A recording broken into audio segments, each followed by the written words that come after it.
It's an official UN document that the global elites don't want you to talk about. The United Nations published this replacement migration report back in 2000, and guess what? They laid out the blueprint for what we're seeing in full force today. This report proposes using migration, yes, mass immigration, as a solution to declining and aging populations in developed nations like the United States, France, Germany, and Japan. Now, this isn't just about a few immigrants crossing borders. No, we're talking about a systematic overhaul of entire populations. Look at the numbers in the report. Italy, for example, is predicted to see its population shrink by a whopping 28% by 2050 without migration. What does the UN propose to stop this replacement migration on a massive scale? For Italy, they suggest needing 12.6 million migrants. For the entire European Union, 47 million migrants by 2050. Let that sink in. But here's the kicker. This isn't just some far-off theory. We're seeing this play out right now. The southern border of the United States is being flooded with migrants, and Europe is facing a migrant crisis, the likes of which we've never seen before. All the while, politicians and global elites keep telling us that this is necessary. This report talks about maintaining the working age population. They throw around terms like support ratios and demographic trends. Let's be clear, this isn't just about immigration. This is about transforming entire nations through demographic engineering. They're not just addressing a natural issue like aging populations. We're seeing millions pour over the border, and it's no accident.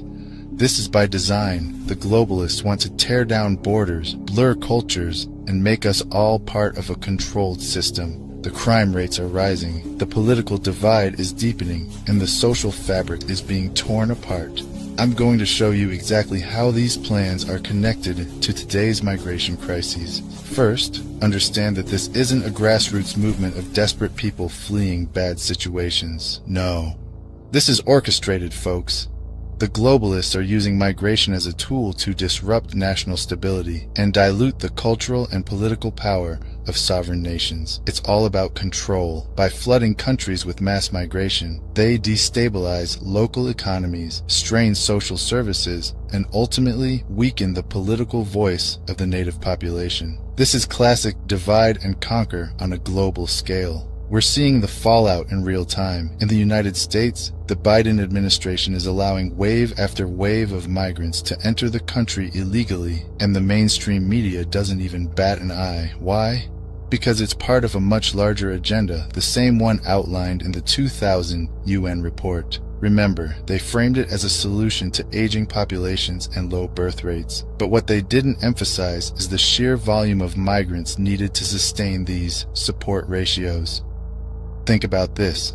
To stabilize Europe's workforce, the UN estimates 161 million migrants would be needed by 2050. That's not just a number, that's a complete demographic transformation. In the US, they predict 593 million migrants would be required to keep up with the demands of an aging population by maintaining the ratio of working-age individuals to retirees. We are witnessing the tip of this iceberg right now with the migrant crisis at the southern border. Look at how this affects us directly. When you bring in this level of migration, it puts immense strain on public resources. Schools are overwhelmed, healthcare systems buckle, crime rates surge, and housing becomes scarce. Meanwhile, the globalists sit back and watch as the middle class is eroded, replaced with a population that's more dependent on government handouts and less likely to push back against authoritarian policies. But it's not just about economics or social strain. There's a deeper, more sinister agenda here. By displacing native populations, the globalists aim to erase national identities. They want a borderless world where people are easier to control, where cultural differences are flattened, and where we all fit into their technocratic vision. This isn't some wild conspiracy theory. It's happening, and the UN replacement